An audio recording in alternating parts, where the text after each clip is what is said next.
एक लम्हे में उस आदमी के जिस्म को शहद की मक्खियों के छत्ते में तब्दील कर दिया।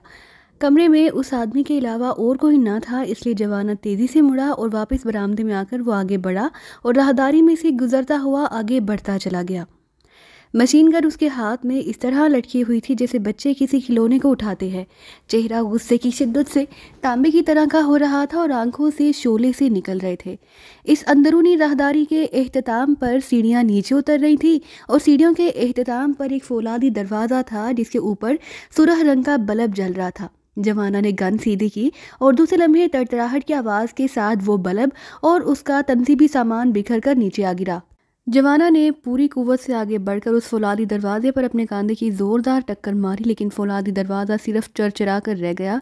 तो जवाना होंठ बींचे हटा और एक बार फिर उछलकर उसने पूरी कुव्वत से उस फौलादी दरवाजे पर कांधे की जोरदार ज़रब लगाई और दूसरे लम्हे फौलादी दरवाज़ा एक धमाके से खुला और जवाना जिसने पूरी कुव्वत से टक्कर मारी थी इस तरह अचानक दरवाजे के यकलख्त खुल जाने की वजह से अपने आप को संभाल ना सका और उछलकर पहलू के बल अंदर जा गिरा। उसके हाथ में मौजूद मशीन गन उड़ती हुई ना जाने कहाँ एक धमाके से जा गिरी। खबरदार, कौन हो तुम? हाथ ऊपर उठा दो। अचानक एक चीखती हुई आवाज़ सुनाई दी और जवाना उछलकर खड़ा हो गया। इस वक्त एक वसी हाल में था जहाँ चारों तरफ दीवारों के साथ अजीब सी मशीनें नस्ब थीं जिनमें से बेशतर ढकी हुई थीं। सिर्फ एक मशीन चल रही थी। एक कोने में शफाफ शीशे का बना हुआ एक कमरा था जिसके अंदर भी नस्ब मशीनरी उसे बाहर से ही नजर आ रही थी। एक भारी जिस्म का आदमी जिसके जिस्म पर गार्ड जैसी यूनिफॉर्म थी हाथ में मशीन गन उठाए खड़ा था। उसके चेहरे पर शदीद तरीन हैरत जैसे मुजस्सम होकर रह गई। उसी लम्हे शीशे के कमरे के खुले दरवाजे से एक अधेड़ उम्र आदमी बाहर निकला। उसके जिस्म पर सफ़ेद ओवरऑल था। ये कौन है? ओ, ये तो वही निग्रो है जवाना जिसका जहन चेक किया गया था। ये यहाँ कैसे आ गया और दरवाज़ा कैसे खुल गया? वो एयर सिस्टम का क्या हुआ? ये सब क्या हो रहा है? उस अधेड़ उमर ने यकलख्त हिज़ानी अंदाज में चीखते हुए पूछा। उधर घूम जाओ, दीवार की तरफ मुंह कर लो, गार्ड ने यकलख्त चीखते हुए कहा। उसे शायद उस अधेड़ उमर की आवाज़ सुनकर होश आ गया था। तो यहाँ चेक किया गया था मेरा जहन? तुमने किया था? जवाना ने गर्राते हुए उस अधेड़ उमर से कहा जो अब उसकी तरफ बढ़ा चला आ रहा था। उसने मशीन गन से मुसल्लिह गार्ड को इस तरह नज़रअंदाज कर दिया जैसे उसका कमरे में मौजूद अदम वजूद के बराबर हो। मैं कहता हूँ हाथ उठा दो और दीवार की तरफ मुड़ जाओ वरना मैं फायर खोल दूंगा, गार्ड ने चीखते हुए कहा। तुम्हारी ये जुर्रत कि तुम जवाना के सामने चीहो? जवाना ने यकलख्त गुस्से से फट पड़ने वाले अंदाज में कहा और दूसरे लम्हे जिस तरह भूखा चीता अपने शिकार पर छलांग लगाता है इसी तरह जवाना ने उस गार्ड पर छलांग लगा दी और गार्ड के हलक से निकलने वाली होलनाक चीख से हाल गूंज उठा। वो हवा में बिल्कुल इस तरह उड़ता हुआ दीवार के साथ मौजूद एक मशीन से जा टकराया जैसे कोई गेंद फिजा में उछलती है। जवाना ने पलक झपकने में उसकी मशीन गन की नाली पर हाथ डालकर गन को एक जोरदार झटका दिया और ये उसी झटके का नतीजा था कि गन के दूसरे सिरे पर मौजूद गार्ड फिजा में उड़ता हुआ मशीन से जा टकराया था। उस अधेड़ उम्र आदमी की नज़रें उस गार्ड के साथ ही घूमती चली गई थी। ये सब कुछ शायद लाशऊरी तौर पर हुआ था। तुमने चेकिंग की थी? बोलो। उसी लम्हे जवाना ने उस अधेड़ उमर की तरफ बढ़ते हुए कहा और वो अधेड़ उमर जैसे यकलख्त होश में आ गया। उसके मुंह से बेइख्तियार चीख निकली और वो तेज़ी से मुड़कर शीशे वाले कमरे की तरफ दौड़ा, लेकिन दूसरे लम्हे हाल गोलियों की तड़तड़ाहट और अधेड़ उमर के हलक से निकलने वाली कबनाक चीख से गूंज उठा। गोलियों की बारिश ने उसकी पुष्ट में बिला मुबालिगा सैकड़ों सुराख कर दिए थे। तुमने मेरा जहन चेक किया था उन मशीनों से? तुमने? जवाना ने दहशत भरे लहजे में पूछा। दूसरे लम्हे उसकी मशीन गन ने गोलियां उगलनी शुरू कर दी और फिर यके बाद दीगरे जोरदार धमाके के साथ दीवारों से नस्ब मशीनों के पुर्जे उड़ने शुरू हो गए। जवाना की मशीन गन मुसलसल गोलियां उगले चली जा रही थी और फिर अचानक क्रिश की आवाज़ सुनाई दी तो जवाना ने एक तवील सांस लेते हुए हाथ ट्रैगर से हटा लिया। उसने एक झटके से मशीन गन एक तरफ उछाल दी और फिर वो तेज़ी से उस पुश्त वाले कमरे की तरफ बढ़ा जिसकी दीवार के साथ उसकी मशीन गन पड़ी हुई अब उसे नज़र आ रही थी। उसने मशीन गन उठाई और एक बार फिर उसने बाकी मशीनरी की परहचे उड़ाने शुरू कर दिए। सबसे आखिर में शीशे वाले कमरे में नस्ब मशीनरी का नंबर आया। जवाना ने मैगजीन की आखिरी गोली तक फायर कर दी और इस तरह दूसरी मशीन गन से भी क्रिच की आवाज़ निकलने के बाद उसका जुनून कदरे कम हुआ और उसने मशीन गन एक तरफ फेंकी और दरवाजे की तरफ बढ़ गया। लसबानों को तुमने मार दिया। लसबानों को? तुम्हारा यही अंजाम होगा। इससे भी इबरतनाक अंजाम होगा। मैं तुम्हारे एक एक आदमी को तड़पा तड़पा कर मार दूंगा, तुम सबको ख़त्म कर दूंगा, पूरे लाइसिंग को आग लगा दूंगा। तुम्हें लस्बानों की मौत बहुत महंगी पड़ेगी, बहुत महंगी। जवाना दरवाजे की तरफ बढ़ते हुए मुसलसल गुस्सीले अंदाज में बड़बड़ाता चला जा रहा था। इस कदर कत्ल उगारत करने, मशीनरी तबाह करने के बावजूद उसके जहन पर वहशत इसी तरह सवार थी। लस्बानों की मौत की खबर ने वाकई उसे शदीद तरीन जहनी और नफ्सियाती धचका पहुंचाया। इस वक्त वो न जाने किस तरह अपने आप को कंट्रोल कर गया जब वो रोचर उससे बातें कर रहा था, लेकिन रोचर के जाने के बाद जब उसने जंजीरें तोड़ते वक्त लस्बानों की मौत के बारे में सोचा तो उसकी वहशत लम्हा बा लम्हा बढ़ती चली गई। फिर उसके सोचने समझने की सारी सलाहियतें इसी वहशत में एक लिहाज से सल्ब होकर रह गईं। वो सीढ़ियाँ चढ़ता हुआ एक बार फिर ऊपर पहुंचा और फिर उसने पूरी इमारत का चक्कर लगा लिया, लेकिन वहाँ अब सिवाय लाशों के और कोई चीज़ मौजूद ना थी। एक कमरे से उसे मशीन गन, उसका मैगजीन और इंतहाई ताकतवर बमों का एक पूरा पैकेट मिला, जिसे उठाकर उसने जेबों में डाला ही था कि कारबेल की आवाज़ सुनाई दी और जवाना बेइख्तियार उछल पड़ा। उसी लम्हे उसे ख्याल आ गया कि वो मादाम उससे पूछ-गुछ करने आई है, और उस ख्याल के आते ही उसके जहन पर छाई हुई वहशत में जैसे मज़ीद इजाफा हो गया। उसके साथ ही उसके जहन में मोज़ेड तंजीम और उसके मिशन का सारा मंजर उभर आया। वह हाथ में मशीन गन पकड़े तेज़ी से घूमा और फिर भागता हुआ बरामदा क्रॉस करके फाटक की तरफ बढ़ता चला गया। उसने बड़ा फाटक खोलने की बजाय छोटा फाटक खोला और कार की उगली सीट पर एक आदमी बैठा हुआ उसे नजर आया। जवाना के जिस्म में तो जैसे बिजली सी भर गई। वो वाकई बिजली की सी तेज़ी से कार की तरफ बढ़ा और उसने एक झटके से कार का उकबी दरवाज़ा खोला और दूसरे लम्हे अंदर बैठे हुए आदमी का जिस्म एक झटके से कार से बाहर खींच लिया। उसके साथ ही उस आदमी के मुंह से घुटी घुटी सी चीख निकली और जवाना ने सिर्फ हाथ को मखसूस अंदाज में झटका दिया और उस आदमी का फड़कता हुआ जिस्म जकला जैसे ढीला पड़ गया। जवाना ने खुले साइड फाटक से उसे इस तरह अंदर उछाल दिया जैसे कोई खाली बोरी उछालता है, और फिर वो उस आदमी की तरफ बढ़ा जैसे जिसे इसने पहले ही झटके में सड़क पर उछाल दिया था। वो इसी तरह बेहिस्सो हरकत पड़ा हुआ था। उसकी गर्दन टूट चुकी थी। जवाना ने झुककर उसे बाजू से पकड़ा और घसीट कर साइड फाटक से अंदर उछाल दिया। उसके बाद वो साइड फाटक से अंदर गया और फिर उसने बड़ा फाटक खोला और दोबारा बाहर आ गया। बाहर दूर दूर तक कोई आदमी ना था। बस फाटक के सामने एक पुख्ता सड़क सीधी दूर तक जा रही थी, जो आगे जाकर दरख्तों के झुंड में गायब हो रही थी। सड़क के दोनों इतराफ में दूर दूर तक जंगल सा फैला हुआ नजर आ रहा था।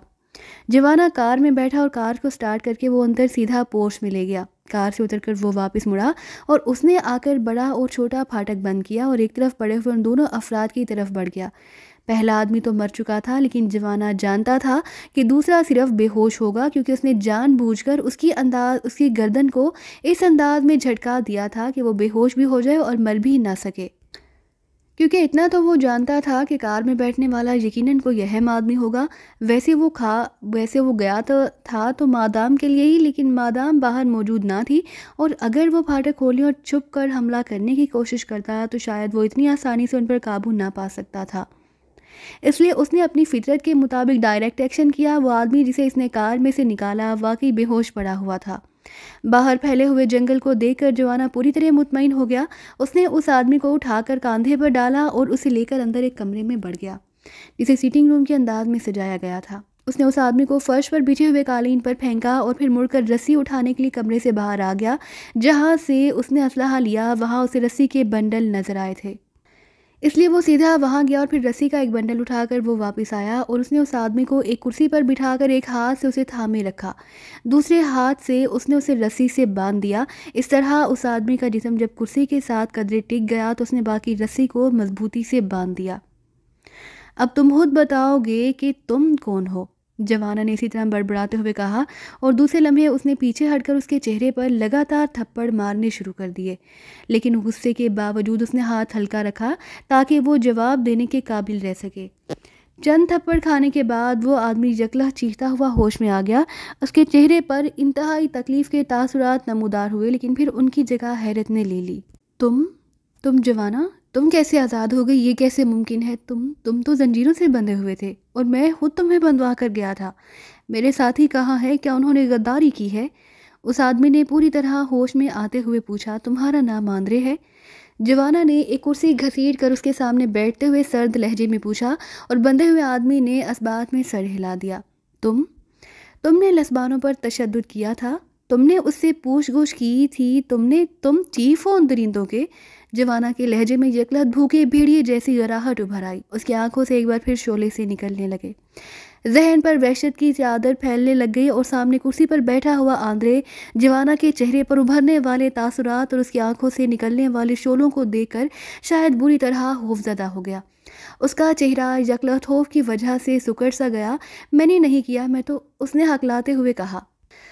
खामोश हो जाओ, बकवास मत करो। तुम्हारे आदमी रोशन ने मुझे सब कुछ बता दिया है। तुम्हारा नाम भी उसी ने बताया था। और ये सुन लो कि तुम्हारे आदमी लाशों में तब्दील हो चुके हैं, इस मशीन रूम में मौजूद वो बूढ़ा भी और वो गार्ड भी। लेकिन मुझे अफसोस है कि वो आसान मौत मरे हैं, मगर तुम आसान मौत नहीं मरोगे। आंद्रे, तुम्हें लस्बानों के खून के एक एक कतरे का हिसाब देना होगा। मैं तुम्हारे जिस्म की एक एक हड्डी तोड़ूंगा और मैं तुम्हारे जिस्म में मौजूद एक एक रग को कुचल दूंगा। मैं तुम्हारी वो हालत करूंगा कि तुम्हारी रूह भी सदियों तक बुलबुलाती रहेगी। तुमने लस्बानों को मारा है, मेरी वजह से। उस लस्बानों को जो मेरा इंतहाई मुखलिस दोस्त था, जो पागलपन की हद तक मेरा दोस्त था, उस लस्बानों को। जवाना की हालत लम्हा ब लम्हा गुस्से की शिद्दत से बिगड़ती चली जा रही थी। उसकी आवाज़ में मौजूद गराहट का तासर बढ़ता चला जा रहा था। आंखों से निकलने वाले शोले अलाव में तब्दील होते जा रहे थे। एक बार फिर उसके जहन पर वहशत सवार होती चली जा रही थी। तुम गलत समझे हो जवाना, मेरा लस्बानों पर तशद्दुद से कोई ताल्लुक नहीं। मैं तो, आंद्रे ने इंतहाई खौफजदा से लहजे में कहा। लेकिन दूसरे लम्हे ज़ोरदार थप्पड़ और आंद्रे की कबनाक चीख से कमरा गूंज उठा। थप्पड़ इस कदर ज़ोरदार था कि उसका गाल फट गया और कई दांत मुंह से बाहर निकलकर कालीन पर जा गिरे। बंधे को मार रहे हो, मुझे खोल दो, फिर मैं देखता हूँ कि तुम में कितनी ताकत है, यकलत आंद्रे ने चीखते हुए कहा। लेकिन उसके इस फिक्रे का रद्दअमल जवाना पर इंतहाई मुख्तलिफ हुआ। उसका गुस्से की शिद्दत से फड़फड़ाता हुआ चेहरा यकलत नॉर्मल हो गया। आंखों से निकलने वाले शोले तेजी से मध्यम पड़ने लगे। तुम आसान मौत मरना चाहते हो? तुम्हारा मतलब है कि मैं तुम्हें खोल दूं, तुम मुझसे लड़ो, इस तरह तुम आसान मौत मर जाओ, यही मकसद है ना तुम्हारा? लेकिन तुम आसान मौत नहीं मर सकते। तुम्हारी मौत इंतहाई इबरतनाक होगी, लेकिन अभी नहीं। और ये भी सुन लो कि मैं तुम्हें मारने से पहले खोल भी दूंगा, ताकि तुम अपने दिल की हसरत पूरी कर लो। लेकिन पहले तुम्हें उस मोजिट और मादाम के बारे में सब कुछ बताना पड़ेगा, सब कुछ, ए से लेकर जेड तक। जवाना ने होंठ बींच कर इंतहाई सर्द लहजे में कहा। मैं किसी मोजिट और किसी मादाम के बारे में नहीं जानता। तुम जो चाहे कर लो। काश मुझे ज़रा भी ख्याल होता कि तुम उस तरह जंजीरों में जकड़े जाने के बावजूद आज़ाद हो सकते हो, तो मैं तुम्हें इस बेहोशी के आलम में ही गोलियों से उड़ा देता। आंद्रे ने होंठ थूकते हुए कहा। उसका लहजा भी अब खौफ से आज़ाद हो गया। शायद खौफ की आखिरी हद छूने और जवाना का ज़ोरदार थप्पड़ खाने के बाद उसकी भी जहनी रूह बदल गई थी और खौफ उसके लिए बेमायनी हो चुका था। अच्छा, बहादुर बनना चाहते हो तो ठीक है, बनो बहादुर, मैं अभी आता हूँ। जवाना ने नाक सिकड़ते और होंठ भींचते हुए कहा और तेज़ी से कुर्सी से उठकर मुड़ा और दौड़ता हुआ कमरे के दरवाजे से बाहर आ गया। वो एक बार फिर उसी कमरे की तरफ दौड़ा चला जा रहा था जहाँ से उसने असलहे और रस्सी का बंडल उठाया था। इस बार उसने अलमारी के खाने में पड़े हुए हंजरों में से एक लंबे और इंतहाई तेज धार फल का हंजर उठाया और इसी तरह दौड़ता हुआ वापस उसी कमरे में आ गया जिसमें आंद्रे कुर्सी पर बंधा हुआ था। उसका चेहरा बिगड़ा हुआ था। नाक और मुंह से खून की लकीरें निकलकर गर्दन तक बहकर अब जम गई थी। एक गाल फट गया और जबड़े की हड्डी उसमें से झांक रही थी। सुनो, मेरे साथ सौदा कर लो, मैं तुम्हें तुम्हारे मतलब की तमाम मालूमात दे देता हूँ, तो मुझे आज़ाद कर दो। आंद्रे ने एक बार फिर खौफजदा से लहजे में कहा। सौदा? लस्बानों के खून का सौदा? उसकी मौत का सौदा? जवाना ने फट पड़ने वाले लहजे में कहा। दूसरे लम्हे कमरा आंद्रे के हलक से निकलने वाली इंतहाई कबनाक चीख से गूंज उठा। जवाना ने इंतहाई बेदर्दी से हंजर का आधे से ज़्यादा फल उसके बाजू में उतार दिया। सौदा करूँ तुमसे, लस्बानों के कातिल से? तुमने मुझे इस कदर कबीला समझ रखा है? तुमने मुझे इस कदर घटिया समझ रखा है? जवाना ने चीखते हुए कहा और एक बार फिर हंजर का फल तड़पते हुए आंद्रे की रान में घुस गया। इस बार आंद्रे की गर्दन एक झटके से एक तरफ को ढलक गई। तुम आसान मौत मरना चाहते हो? आसान मौत नहीं, तुम आसान मौत नहीं मर सकते। बस जो अब तक आसान मौत मर गए वही मर गए, तुम नहीं मर सकते। जवाना ने इसी तरह फनकारते हुए लहजे में कहा और एक बार फिर उसने बेहोश आंद्रे के चेहरे पर ज़ोरदार थप्पड़ जमा दिया और आंद्रे चीख मार कर होश में आ गया। उसकी हालत वाकई बेहद खराब हो रही थी। ओ गार्ड, मैं किस बेरहम और पागल कातिल के हत्थे चढ़ गया हूँ, बचाओ बचाओ। आंद्रे ने होश में आते ही हिज़ारी अंदाज में चीखते हुए कहा। उसके बाजू और रान से खून तेज़ी से बह रहा था। तुम मुझे पागल और बेरहम कातिल कह रहे हो, मुझे? जब तुम लस्बानों पर तशद्दुद कर रहे थे और जब तुमने उसे सफ़ाकाना अंदाज में मारा, इस वक्त तुम्हें ख्याल न आया कि तुम बेरहम और पागल कातिल हो? उस वक्त क्यों नहीं सोचा था तुमने? जवाना ने घबराते हुए कहा, और एक बार फिर उसका हंजर आंद्रे की दूसरी रान में घुसता चला गया। बोलो, कहाँ है वो मादाम? कहाँ है मोजिद का हेडक्वार्टर? बोलो, बोलो वरना। जवाना ने यकलख्त हंजर नीचे फेंकते हुए चीख कर कहा, और दूसरे लम्हे उसने उसके चेहरे पर थप्पड़ों की बारिश कर दी। बोलो वरना एक एक बोटी उड़ा दूंगा, बोलो। जवाना ने गुस्से की शिद्दत से चीखते हुए कहा, मादाम हेडक्वार्टर में है। उसने पहले कहा था कि वो खुद आकर तुमसे पूछ कुछ करेगी, मगर फिर उसने कहा कि वो नहीं आ रही, इसलिए मैं खुद आया था ताकि तुमसे मज़ीद पूछ कुछ कर सकूं। मुझे मत मारो, मुझे छोड़ दो, मैंने लस्बानों पर तशद्दुद नहीं किया, मैंने तुमसे उंगली भी नहीं लगाई, आंद्रे ने हिज़यानी अंदाज में चीखते हुए कहा। किधर है हेडक्वार्टर? बोलो, जवाना ने कहा, और उसके साथ उसने झुककर खून आलूद हंजर उठाया और फिर कमरा आंद्रे की भयानक और रूह फरसा चीखों से गूंजने लगा। जवाना वाकई पागलों और जुनूनियों के इस अंदाज में उसकी टांगों और बाजुओं पर मुसलसल हंजर के वार किए चला जा रहा था। लस्बानों को भी तुमने इसी तरह अजियत दी होगी, वो भी इसी तरह चीहा होगा, वो भी इसी तरह तड़पा होगा, लेकिन अब उसकी रूह खुश हो रही होगी। बोलो, किधर है हेडक्वार्टर? बोलो। जवाना वाकई वहशत और पागलपन की हदूद में दाखिल हो चुका था। उसका चेहरा इस वक्त किसी इंसान का चेहरा लग ही न रहा था। फ्याटी फारस में, क्लिंटन के अंदर फ्याटी फारस में, फ्याटी फारस में मुझे मार डालो, मुझे मार डालो। आंद्रे की हालत वाकई लम्हा बा लम्हा बद से बदतर होती चली जा रही थी, और ये फिक्रे भी उसके मुंह से लाशौरी तौर पर निकलते महसूस हो रहे थे। किधर है क्लिफ्टन? कहाँ है फ्याटी फॉरेस्ट? किधर है ये सब कुछ? जवाना ने चीखते हुए पूछा, और दूसरे लम्हे खून आलूद हंजर का फल आंद्रे की एक आंख में अंदर तक घुसता चला गया। उसके साथ ही आंद्रे के जिस्म ने एक झटका सा खाया, उसके मुंह से हरहराहट निकली, उसकी गर्दन ढलक गई। बोलो, किधर है फ्याटी फॉरेस्ट? बोलो। जवाना ने हंजर खींचकर खचाक से उसकी दूसरी आंख में मार दिया। बोलो, किधर है? बोलो, बोलती क्यों नहीं? तुम्हें बोलना पड़ेगा, तुमने लस्बानों की जुबान खुलवाई थी तो तुम्हारी जुबान भी खुलेगी। जवाना ने इस बार हंजर उसके पहलू में मारते हुए पूछा, लेकिन जब ना ही आंद्रे होश में आया और ना ही उसके जिस्म में हरकत हुई तो जवाना का हाथ यकलख्त रुक गया। वो तेज़ तेज़ सांस ले रहा था। मर तो नहीं गए? बोलो, जवाब दो। नहीं, तुम मर नहीं सकते, आसान मौत नहीं मर सकते, जवाना ने चीखते हुए कहा, और उसके साथ ही उसने दूसरा हाथ उसके सीने पर रख दिया। फिर वो इस तरह धड़ाम से कुर्सी पर बैठ गया जैसे अपनी ज़िंदगी की सबसे बड़ी बाजी हार गया हो। ओह, मर गया ये भी? इतनी जल्दी? इतनी आसान मौत मर गया? लस्बानों का इंतकाम पूरा ना हो सका। लस्बानों, मैं शर्मिंदा हूँ, मैं तुम्हारा इंतकाम नहीं ले सका। जवाना ने लंबे लंबे सांस लेते हुए खुद कलामी के से अंदाज में कहा, और हाथ में पकड़ा हुआ हंजर इस तरह एक तरफ फेंक दिया जैसे ये उसके लिए बेकार हो गया हो। काश तुम आसान मौत ना मरते, जवाना ने उठते हुए कहा, और बैरूनी दरवाजे से होता हुआ राहदारी से गुजरकर बाहर बरामदे में आ गया, जहां वो कार पोर्च में मौजूद थी जिस पर आंद्रे आया था। बरामदे में आकर उसने बेइख्तियार ताज़ा हवा में लंबे लंबे सांस लिए। इर्द गिर्द फैले हुए जंगल की वजह से हवा में उसे ताजगी का एहसास हुआ काफ़ी था, इसलिए इस ताज़ा हवा ने उसके जहन के लिए अक्सीर का काम किया, और वो जहनी और जज्बाती तौर पर तेज़ी से नॉर्मल होता चला गया। ओह, मैं वाकई लस्बानों की मौत की वजह से जज्बाती हो गया था, वरना इस आंद्रे से मज़ीद पूछगुछ हो सकती थी। बहरहाल अब भी फ्याटी फॉरेस्ट और क्लिंटन, दो नाम तो सामने आ ही गए हैं, जवाना ने बड़बड़ाते हुए कहा। फिर वो कार की तरफ बढ़ गया। थोड़ी देर बाद वो कार में बैठा और इस इमारत से बाहर आया और आगे बढ़ता चला गया। थोड़ी दूर जाकर ये रास्ता मेन रोड से मिल गया। उसी लम्हे एक बस वहाँ से गुजरी, और उसका रुख देखकर जवाना ने अपनी कार का रुख भी दाएं तरफ मोड़ दिया, क्योंकि बस बाएं तरफ से आकर दाएं तरफ को ही जा रही थी, और उस पर लाइसिंग की प्लेट मौजूद थी। उससे जवाना ने यह अंदाज़ा लगाया कि लाइसिंग शहर दाएं हाथ पर है, और वाकई थोड़ी देर बाद कार शहर में दाखिल हो गई। लेकिन चूंकि अब जवाना के जहन से लस्बानों के इंतकाम की वहशत ख़त्म हो चुकी थी, इसलिए उसकी सोचने समझने की सलाहियतें अब पूरी तरह काम कर रही थीं। उसे एहसास था कि ये कार आंद्रे की है, और आंद्रे मोजिद का चीफ टाइप का कोई आदमी है, और यकीनन मोजिद के आदमी शहर में फैले होंगे और कार देखकर वो चौंक पड़ेंगे। इसलिए उसने कार शहर में दाखिल होने से पहले ही छोड़ने का फैसला कर लिया। थोड़ी देर बाद उसने कार एक साइड पर रोककर दरख्तों के झुंड में छोड़ी और पैदल चलता हुआ आगे बढ़ता चला गया। थोड़ी दूर जाने के बाद एक सिनेमा के बाद से उसे हाल ही टैक्सी मिल गई। फील्ड बार ले चलो, जवाना ने टैक्सी में बैठते हुए कहा, और टैक्सी ड्राइवर ने सर हिलाते हुए टैक्सी आगे बढ़ा दी। थोड़ी देर बाद वो फील्ड बार के करीब पहुंचकर टैक्सी से उतरा और पैदल बार की तरफ चल पड़ा। अभी वो बार से चंद कदम आगे था कि अचानक एक साइड से एक नीग्रो दौड़ता हुआ उसके करीब आया।